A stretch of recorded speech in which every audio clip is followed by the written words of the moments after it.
Gracias por su comparecencia, señor Cosidó. Empezaré contestando a sus dos últimas preguntas. Es cierto que la responsabilidad, en su mayor parte, de los hechos violentos de aquel día era de ellos, de los violentos. Pero también es cierto, señor Cosidó, que esa responsabilidad está compartida y hubo mandos que no hicieron bien su trabajo y que dejaron tirados a los agentes heridos. Y eso es de lo que tendríamos que estar hablando hoy aquí. Y una pequeña cabeza que usted nos ha mostrado, que nos ha enseñado, que nos ha dado, no es suficiente. Esperábamos un poquito más de usted. Apoyo a los policías heridos, eso es lo que pienso hacer. Pero no como usted ha hecho. Yo creo que el mayor apoyo que se puede dar a los policías heridos es eso, asumiendo responsabilidades, en su caso, en su lado, y en el mío pidiéndolas. Yo debo empezar diciendo que la intervención que le acabo de escuchar, señor Cosidó, no es digna de usted. No es digna del diputado que yo he visto en Comisión de Interior cuando yo todavía no era diputado y que era el azote del señor Rubalcaba o el azote de esa comisión y que pedía continuamente datos, que acusaba, que era estricto en sus manifestaciones y que era muy crítico con algunas de las actuaciones que se hacía en aquel gobierno. Y usted de repente hoy viene de otra forma. Yo estoy convencido de que usted en la legislatura anterior no hubiera soportado una intervención como la que ha realizado hoy. Estoy absolutamente seguro, porque usted ha mostrado una nube de datos, una nube de opiniones, una nube de generalidades que se han dedicado o que usted ha dedicado únicamente a ocultar lo que realmente era importante hoy, de lo que no hemos hablado prácticamente nada, de esas responsabilidades, de esos actos de algunos mandos policiales que dejaron absolutamente tirados a algunos de los policías que resultaron, por consecuencia de esas malas decisiones, heridos de gravedad en aquel día del 22 de marzo. Así que una de dos, o usted no es consciente de lo que realmente ocurrió aquel día, lo que es muy grave, o, y esto es peor todavía, usted ha elegido bando. Y en vez de ponerse en el lugar de los hombres a quien debería estar hoy aquí defendiendo, se ha puesto del lado del ministro o del lado de esos mandos que usted ha colocado en la policía y que fallaron estrepitosamente en su trabajo el día del 22 de marzo. Es decir, usted se ha puesto del lado cobarde, se ha puesto del lado cobarde, repito, en vez de ponerse del lado valiente de unos hombres a quien usted se debe y que son unos hombres que tuvieron la valentía incluso, y usted hablaba de cadena de mando, de dejarse masacrar sin dejar de acatar las órdenes que les pedían eso, que se dejaran masacrar, sin hacer nada al respecto, ante grupos de otros policías alrededor que estaban pidiendo intervenir y a los que se les prohibió intervenir, a unos policías a los que se les masacró sin dejarles incluso utilizar los medios antidisturbios que tenían en su mano y que tampoco pudieron utilizar. De eso es de lo que yo quisiera estar hablando hoy, porque me parece que es suficientemente grave como para que estemos hablando de otras generalidades. Si me permite el símil, usted está actuando como estos capitanes de barco que estamos viendo últimamente, el coreano o el italiano, que abandonan el barco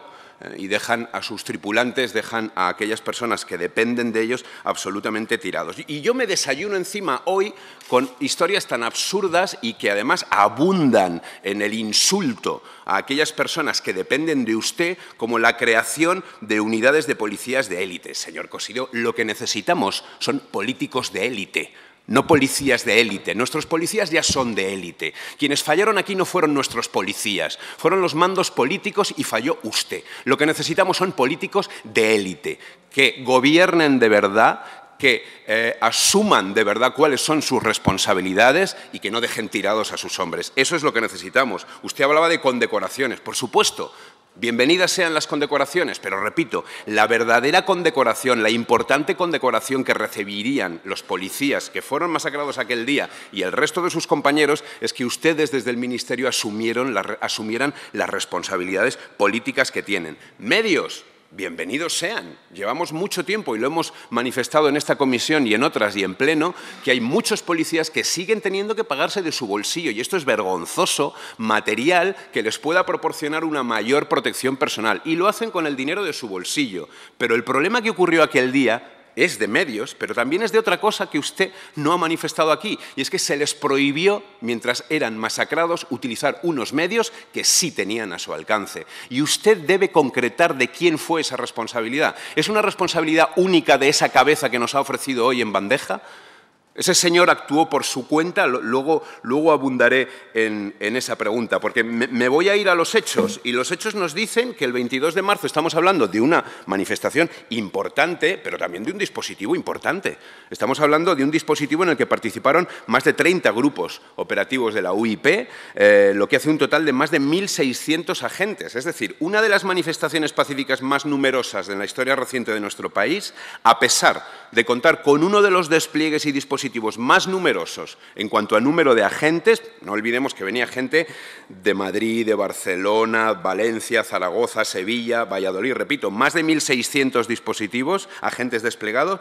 Esa manifestación se degradó hasta acabar en uno de los altercados más violentos de los últimos años, con grupos de violentos encapuchados que consiguieron aislar, atacar, lesionar a varios grupos de agentes, destrozar mobiliario urbano, y conseguir el mayor número de heridos producido hasta el momento entre funcionarios de las fuerzas de seguridad del Estado. Y además poner en riesgo, porque con su actuación o con la actuación de los mandos que están a sus órdenes, no solamente se puso en riesgo con consecuencias fatales, y menos mal que no lo fueron más todavía, porque lo podrían haber sido después de ver las imágenes y el material que usted nos ha dado.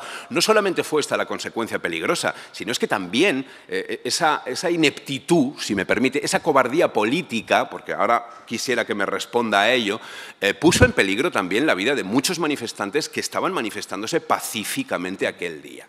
Entonces, respecto a estos hechos, a mí me gustaría también leer algunas manifestaciones de los propios policías que estaban allí en aquella manifestación y que hablan en numerosos blogs, en numerosos lugares donde pueden opinar sobre todo lo que sucedió, y lo opinan con una gran vergüenza y con una gran preocupación. A mí aquí en los alrededores del Congreso me han parado en numerosas ocasiones para explicarme qué es lo que pasaba y para pedirme ayuda, para pedirme que haga mi trabajo, que es lo que estoy haciendo ahora con usted, y me temo que no es lo que ha hecho usted anteriormente, y se lo digo con todos mis respetos.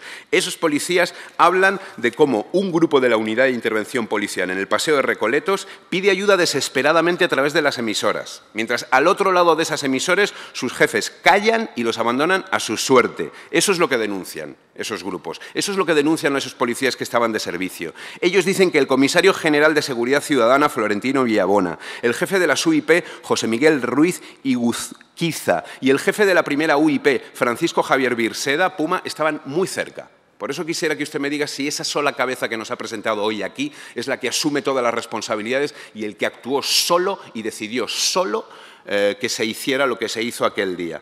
Ellos, durante más de media hora, estuvieron esperando a que se les ordenara, a que se actuara, a que se permitiera a otros grupos a apoyarles o a que se permitiera a ellos mismos utilizar el material antidisturbios del que contaban. Media hora, señor Cosidó, media hora, sin que se les dijera nada. Media hora abandonados a su suerte mientras les pateaban, mientras les cosían, les abrían la cabeza, mientras les asestaban 2 puñaladas con lanza casera y tornilla a esa persona que si no hubiera llevado un chaleco antitrauma la hubieran matado. Media hora. La única responsabilidad es la que nos ofrece hoy aquí. Ellos dicen que nunca vieron nada igual, y esto es entrecomillado. Veíamos llegar continuamente al SAMUR y sabíamos que era para atender a nuestros compañeros. Se les oía gritar, pedir auxilio, decían que no aguantaban más. La rabia y la impotencia que sentí es difícil de explicar. Otro dice, no hubo órdenes de mover grupos para apoyar a los compañeros, los estaban atacando. Creo que ha sido la peor experiencia de mi vida. Los equipos de transmisiones mudos, señor Cosidó, media hora, mudos, esperando una orden y nada. Bastaba, dice él, con que dijeran uso de material ya, simplemente eso. Nadie lo dijo. Lo dijeron cuando ya era demasiado tarde, media hora más tarde. ¿Esta es para usted una actuación satisfactoria? Porque usted ha terminado diciendo que la actuación fue satisfactoria. Solamente nos ha ofrecido luego una pequeña responsabilidad, pero parece que para usted todo lo que ocurrió durante aquel día, pues está bien. Y eso es lo que me preocupa, señor Cosidó, porque si en el diagnóstico, en el análisis que usted hace de la situación, todo estaba bien, entonces esta situación se va a repetir continuamente, a pesar de que usted ponga más medios, porque, repito, el problema aquí no fueron nuestros policías, que están perfectamente formados y perfectamente capacitados para enfrentarse a una situación como esa. El problema es el de unos mandos que no les permitieron hacer lo que estaba en sus manos para defenderse ante tamaños delincuentes. Y yo quisiera hacerle unas preguntas, tenía muchas, pero las voy a dejar en 4 o 5, porque después de escuchar su intervención me da mucho miedo que usted se me escape, que usted se me resbale. Entonces, quisiera, por favor, que me concrete solo 4 o 5 cosas. ¿Quién da la orden de quietos estáticos? ¿Es esa cabeza que usted nos ofrece hoy? ¿Es solamente él el responsable? ¿Cuál es el motivo? ¿Quién da la orden que les impide utilizar el material antidisturbios para defenderse de los delincuentes? ¿Quién? La intervención descrita que provocó el aislamiento de un grupo de agentes se produjo por el intento de prestar auxilio a una unidad de policía municipal de Madrid que se vio atacada. ¿Cómo era esa coordinación? ¿Quién la estableció o quién no la estableció? ¿Qué pasaba con los bomberos también? Que pasaron por allí y además fueron también protagonistas en lo que ocurrió durante ese momento, porque realmente eso rompió la línea de defensa que tenía la policía. ¿Conocían esos servicios municipales el protocolo de seguridad y actuación? Repito, ¿de quién es la responsabilidad última de las órdenes que se dieron? ¿Existía algún temor a los observadores de la OSCE? ¿Existía algún temor político a alguna imagen de algún policía pegando? ¿Existía ese tipo de cobardía que yo creo que un mando como usted o un responsable político debe asumir? ¿Existía miedo ante lo que pudieran reflejar los medios? Repito, ese jefe de la OIP es quien, ese jefe, esa cabeza que usted nos entrega, actuó solo. No obedecía a su decisión de dejar tirados, y perdone la expresión, pero esa es la realidad, a nadie más, actuó él, es el único responsable. ¿Quién era el competente y quién impartió las órdenes que retardaron el auxilio del grupo atacado y rodeado? ¿Por qué? ¿Quién era el responsable máximo del protocolo? ¿Ese mismo que dio la orden de no actuar? ¿Quién era el responsable máximo? Quiero saber hasta dónde llegan las responsabilidades, señor Cosidó. Esa es la mejor manera de hacer un homenaje a los hombres que están heridos y a los hombres que se dejaron masacrar. Esa es la forma de homenajearles y esa es la forma de hacer bien nuestro trabajo. Por último, ¿cuál es el número actual de agentes de baja laboral por esos incidentes? ¿En qué estado se encuentran? Y voy a ir acabando. ¿Quién es el verdadero director general de la policía, señor Cosidó? ¿Es el diputado valiente, incisivo, al que veíamos en la comisión de Interior en la legislatura anterior? ¿O es el que nos ha hecho esta intervención cargada de tinta y cargada de datos y cargada de declaraciones bien intencionadas, en su mayor parte dirigidas a no hablar de lo esencial, que es lo que le pasó a ese grupo de agentes y a lo que no se hizo durante una media hora de silencio sepulcral con los walkies y un silencio del que yo esperaba que alguien asumiera un poquito más de responsabilidad?